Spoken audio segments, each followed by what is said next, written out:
Բարև ձեզ, առաջին ալիքի եթերում շաբաթվա սպորտն է, այսօրվա հյուրս Երևանի քաղաքապետարանի սպորտի և երիտասարդության հարցերի վարչության պետ Արսեն Մակվեցյանն է, բարև ձեզ։ Բարև ձեզ։ Բուռն մրցաշարա շատ փուլ է ապրում քաղաքապետարանն այսօր։ Ժամանակին անցկացվում էին մրցաշարեր, բայց դրանք տեղական մասշտաբի էին, ավելի շատ սիրողական։ Հիմա բազմապատիկ ավելացել են մրցումների քանակը և դրանց հարգն է բարձրացել,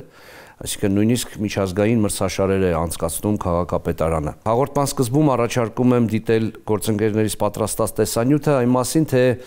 ինչ միջոցառումներ է կազմակերպել սպորտային միջոցառումներ է կազմակերպել քաղաքապետարանը անցած 9 ամիսների ընթացքում, հետո կվերադառնանք ու կանդրադառնանք մյուս հարցերին։ Խնդրեմ։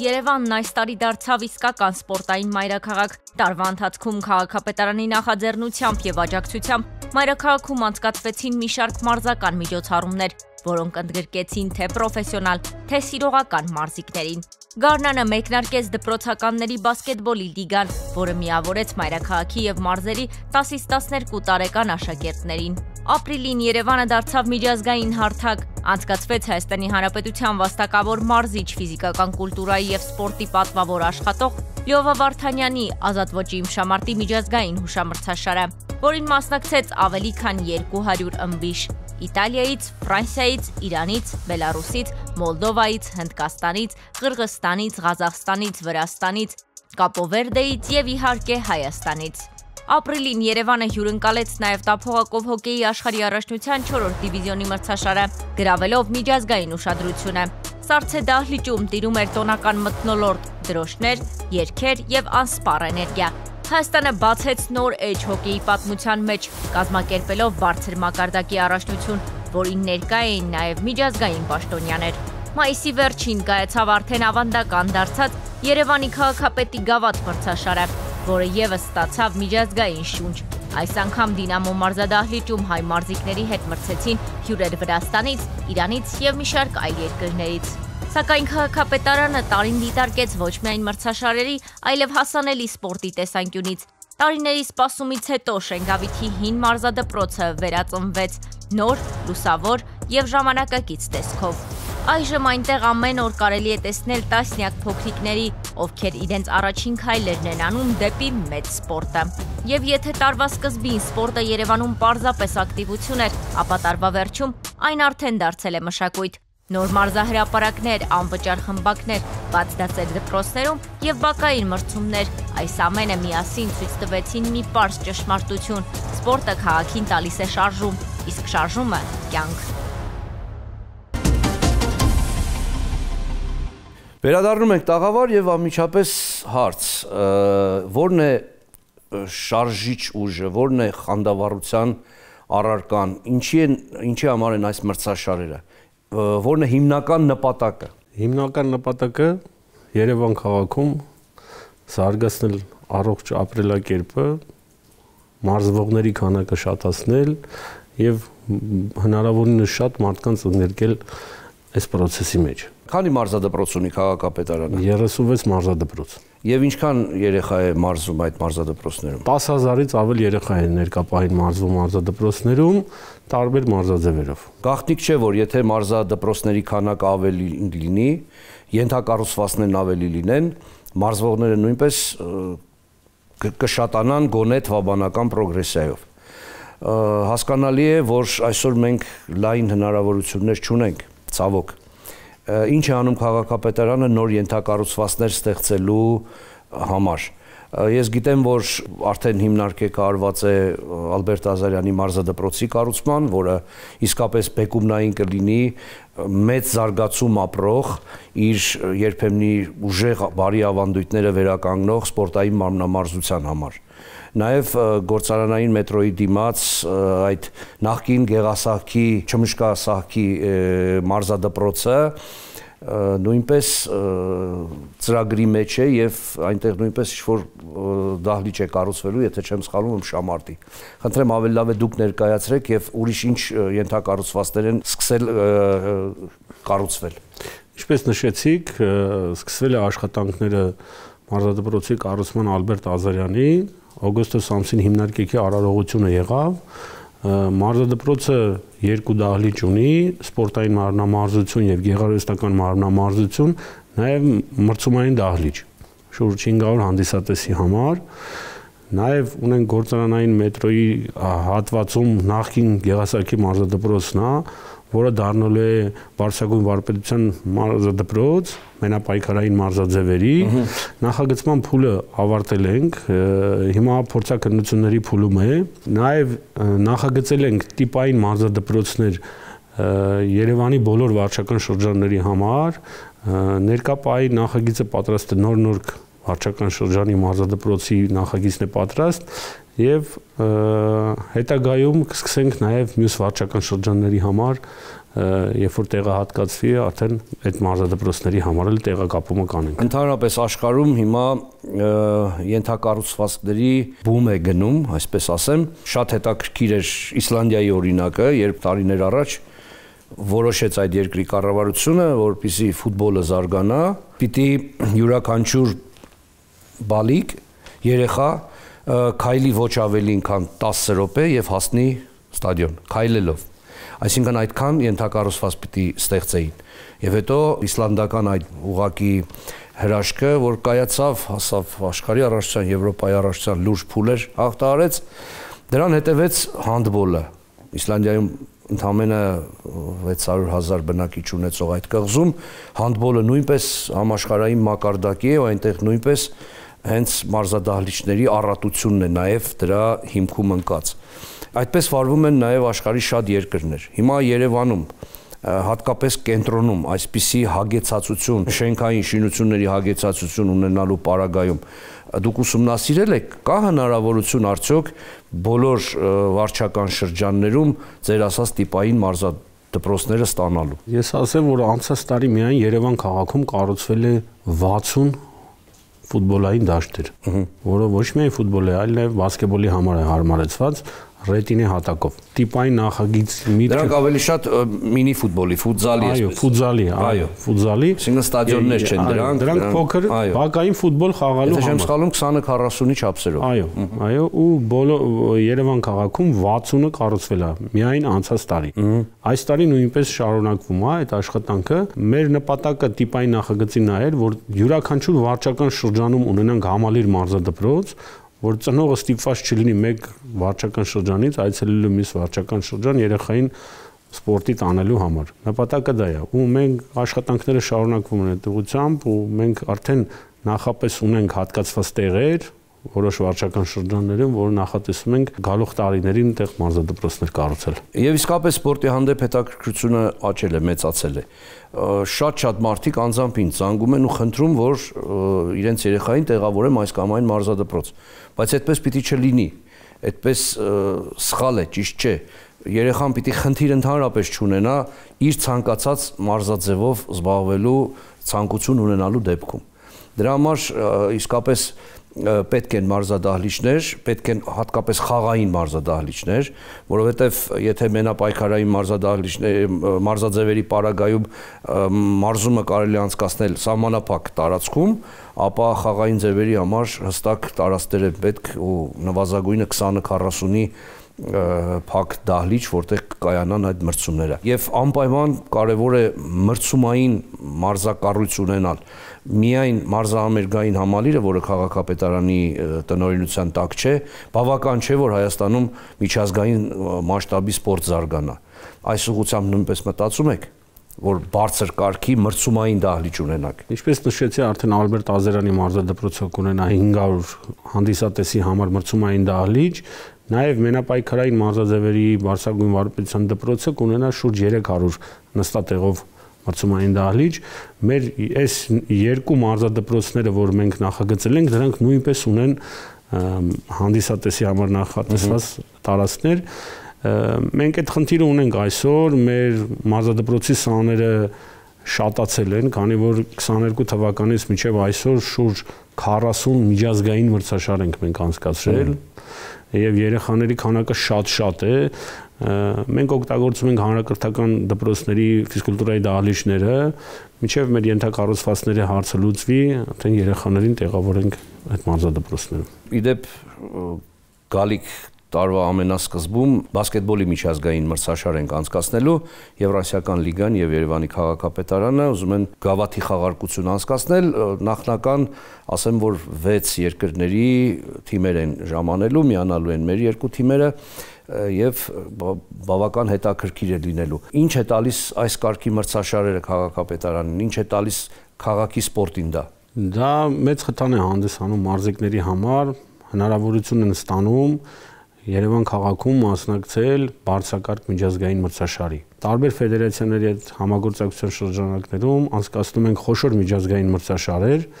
ինչպես նշեցիք բասկետբոլը, նաև վոլեյբոլի մրցաշարն ենք անցկացնում, բադմինտոն, թենիս, սեղանի թենիս, բռնցքամարտ, ըմբշամարտ, եւ մեր բոլոր մրցաշարերին շատ մեծ թվով դրսից մասնակիցներ ենք ունենում, նաև հավելեմ, որ մենք 5 մարզաձևերում արդեն միջազգային ֆեդերացիաների օրացուցային պլանում մրցաշարեր ունենք հաստատված, միջազգային ֆեդերացիաների հետ համագործակցությունը նույնպես շատ բարձր մակարդակի վրա է, եւ մենք 2 տարի աշխատելով այս տարի ստացանք այդ հնարավորությունը միջազգային ֆեդերացիաների հետ աշխատել այդ ուղղությամբ։ Իդեպ բասկետբոլի մրցաշարը նույնպես միջազգային ֆեդերացիայի օրացույցում կա, այո կա, եւ մենք մրցանակային ֆոնդ ենք սահմանել, առաջի տեղին 3 միլիոն դրամ, երկրորդ տեղին 2 միլիոն դրամ եւ երրորդ տեղին 1 միլիոն դրամ։ Աստարվա մրցաշարը շատ դիտարժան էր, շատ թեժ էր պայքարը եւ բավականին ուժեղ թիմեր էին մասնակցում։ Բարի, որպեսզի սպորտը զարգանա, միայն ենթակառուցվածքները իհարկե քիչ են, նաև մարզչի դերն է անչափ կարևոր այս գործում, պիտի ունենալ բարձր կարգի մարզիչներ, պիտի նրանց հնարավորություն տալ աշխատել։ 2021 թվականին Հայաստանի կրթության, գիտության, մշակույթի ու սպորտի նախարարությունը նախաձեռնեց համահավասարեցման նախագիծ, որովհետև նախարարության ենթակայության տակ եղած մարզադպրոցների մարզիչները ավելի բարձր աշխատավարձ էին ստանում, քան համայնքային պատկանելության մարզադպրոցները։ Չգիտես ինչու համայնքների ղեկավարները, Երևանին չի վերաբերում դա, համայնքների ղեկավարները հղում անելով այն բանին, որ իրենց համայնքային բյուջեից են բարձրացնելու այդ աշխատավարձը, չմիացան այդ նախագծին եւ այն չիրականացավ։ Բայց Երևանի քաղաքապետարանը իր մարզիչների համար որոշակի գործընթաց իրականացրեց։ Ինչպիսին է իրավիճակը հիմա եւ աշխատավարձի առումով ինչ իրավիճակ է ձեր մարզադպրոցներում։ Ինչպես նշեցիք, մենք միացանք համահարթեցման այդ նախագծին, մեր մարզիչների աշխատավարձը 10-ից 12% բարձրացվեց։ Այս տարվա հունվարի 1-ից Երևանի քաղաքապետի որոշմամբ բոլոր մարզադպրոցների աշխատակիցների աշխատավարձը բարձրացվեց եւս 30%-ով։ Ներկա պահին մեր մարզադպրոցների մարզիչների աշխատավարձը ավելի բարձր է, քան նախարարության ենթակայության տակ գտնվող մարզադպրոցներին է։ Ես կարծում եմ, որ մարզիչը շատ բարձր պետք է վարձատրվի, քանի որ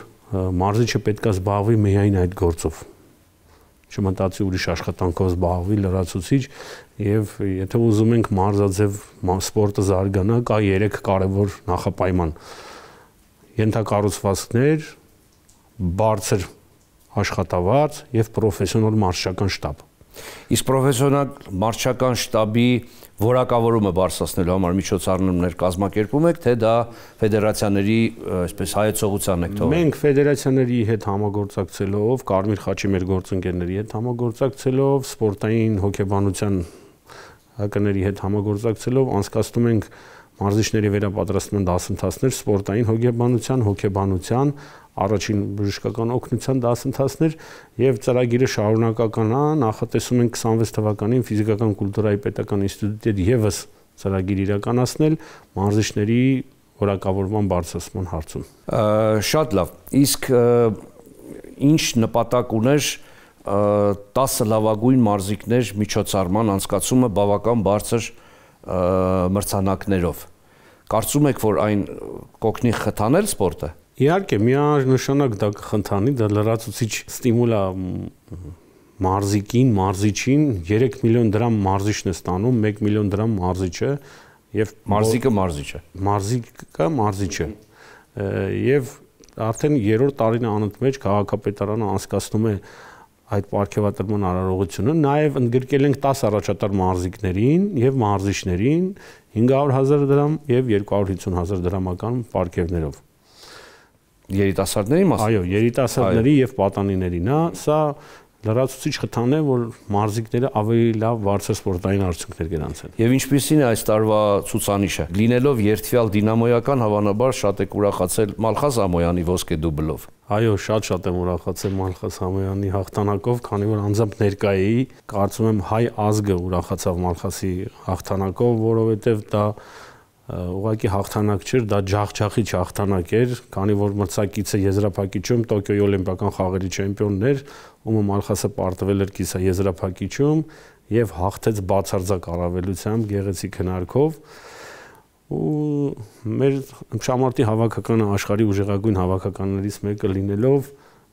մյուս քաշային կարգերում էլ մենք պետք է նույնպես ունենանք այդպիսի առաջատարներ։ Այո, ցավոք Արտուր Ալեքսանյանը չստացվեց այս անգամ, բայց լեգենդար մարզիկ է, մեր երկրին բազմաթիվ հաղթանակների բերկրանքներ է պարգևել, 14 տարի շարունակ։ Բազմաթիվ անգամներ մենք հպարտացել ենք եւ ուրախացել ենք իր հաղթանակներով։ Հույսով ենք մյուս տարի էլ ավելի մեծ արդյունքներ կունենանք։ Իսկ իրավիճակը ինչպիսին է հիմա այս տարի բարդ է լինելու տասնյակ որոշել։ Շատ թեժ է լինելու այդ տասնյակը, որովհետեւ մի քանի Եվրոպայի մեծահասակների չեմպիոններ ունենք, աշխարհի մեծահասակների չեմպիոն ունենք, դեռ ծանրամարտի աշխարհի առաջնությունը չի կայացել, մարմնամարզության աշխարհի առաջնությունը չի կայացել եւ հաստատ համոզված եմ այնտեղ էլ ենք մեդալներ ունենալու ու շատ լավ է որ այսպես թեժ է լինում պայքարը, մեդալների քանակը շատ է լինում եւ ընտրություն կատարելը դժվար։ Շատ բարի, պրոֆեսիոնալ սպորտում հասկանալի է իրավիճակը ոգևորող է, հուսադրող, ինչ իրավիճակ է սիրողական սպորտում, ինչ եք անում մասսայական սպորտը զարգացնելու համար, ինչ եք անում տարբեր շերտերի, տարբեր տարիքային խմբերին սպորտ բերելու, առողջ ապրելակերպին միացնելու այդ հարթությունում ինչ է կատարվում։ Ֆուտբոլի ֆեդերացիայի հետ համատեղ անցկացնում ենք բակային ֆուտբոլի մրցաշար, որին մասնակցում են միայն այն երեխաները, ովքեր ֆուտբոլով չեն զբաղվում, 12 վարչական շրջաններում, ընդհանուր Հայաստանի Հանրապետությունում եւ եզրափակիչ խաղը տեղի ունենում ֆուտբոլի ակադեմիայում։ Անցկացնում ենք նաեւ մասսայական վազքի միջոցառումներ հոկտեմբերի 4-ին 5-ին տեղի ունեցել վազքի մրցաշար Երևանի քաղաքապետարանի եւ Արմարաթոնի հետ կազմակերպմամբ, նաեւ հուլիս ամսին կազմակերպեցինք նաեւ վազքի մրցաշար, որ բավականին շատ երևանցիներ հնարավորություն ունեցան մասնակցելու, նաեւ տարեների շրջանում ենք անցկացնում տարբեր մարզաձևերով մրցույթներ, իրենց ներգրավելու, այս տարի երկրորդ անգամ անցկացրեցինք հաշմանդամություն ունեցող անձանց փառատոն, որին մասնակցում էր շուրջ 170 անդամություն ունեցող մարզիկ, նաև հովանավորեցինք մարզիկներին մեկնեցին հաշմանդամություն ունեցող աշխարհի առաջնությանը բասկամարտի ծրագրերը շատ են եւ նաեւ բացօթյա մարզվելու հնարավորություն եք ընձեռնում։ Այո, բացօթյա մարզվելու հնարավորություն ենք ընձեռում Երևանի կիրճում չէ՞ կարծեմ։ Երևանի կիրճում, Հրազդան կիրճի վերջնամասում նախատեսվում է նաեւ սպորտային հատված, որը որ միայն մարզիկների համար է նախատեսված լինելու, երևանցիների համար է նախատեսված լինելու եւ մեքենայի շարժը այդտեղ արգելվելու է։ Շնորհակալություն, պարոն Մակվեցյան, մաղթում եմ, որ այդ խանդավառությունը չպակասի, որտեղ իսկապես շատ է պետք սպորտը մեզ, շատ է պետք մարզվել, առողջ ծերունդ ունենալ, միայն առողջ մարդը կարող է արարել, ստեղծել ու երջանիկ ապրել։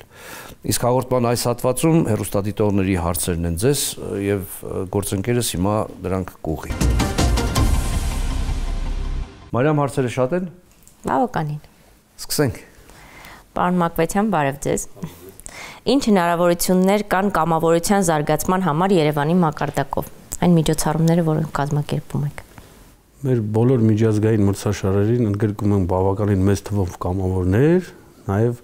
մենք պարտադիր ամեն տարի կամավորների միջազգային օրը նշում ենք եւ հանձնում ենք պարգևատրումներ։